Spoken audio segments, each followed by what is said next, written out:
சென்னைக்கு அடுத்தபடியாக அதிக கொரோனா பாதிப்புகளை கொண்டிருந்த மதுரை மாவட்டத்தில் தற்போது பாதிப்பு இறங்குமுகமாக இருக்கிறது. அங்கு கொரோனாவை கட்டுப்படுத்த எடுக்கப்பட்டு வரும் நடவடிக்கைகள் என்ன என்று பார்க்கலாம்.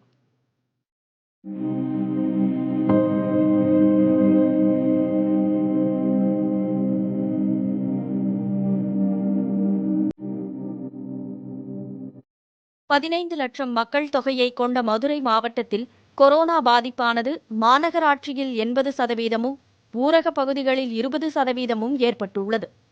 ஜூன் 24ஆம் தேதி வரை கொரோனா பாதிப்பின் எண்ணிக்கை 1073 இருந்த நிலையில் ஜூன் 25ஆம் தேதி முதல் அதிகரிக்க தொடங்கி ஜூலை இறுதியில் 11,000 கடந்தது.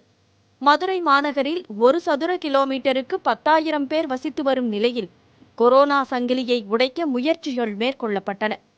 வீடு வீடாக சென்று பரிசோதனை, அறிகுறி உள்ளவர்களை அடையாளம் காண்பது போன்ற தடுப்பு நடவடிக்கைகள் தீவிரப்படுத்தப்பட்டன.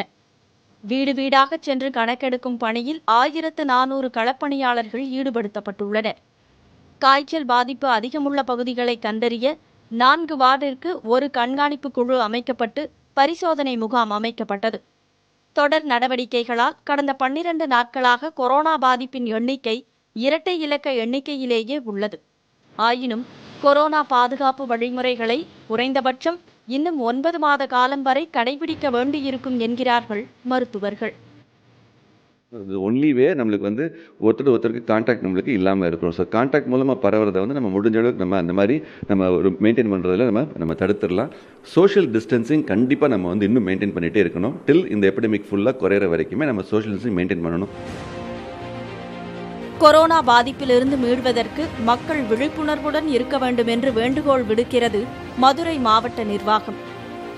புதிய தலைமுறைக்காக மதுரையிலிருந்து ஒளிப்பதிவாளர் பிரகாஷ் ராஜுடன் செய்தியாளர் கணேஷ்குமார்.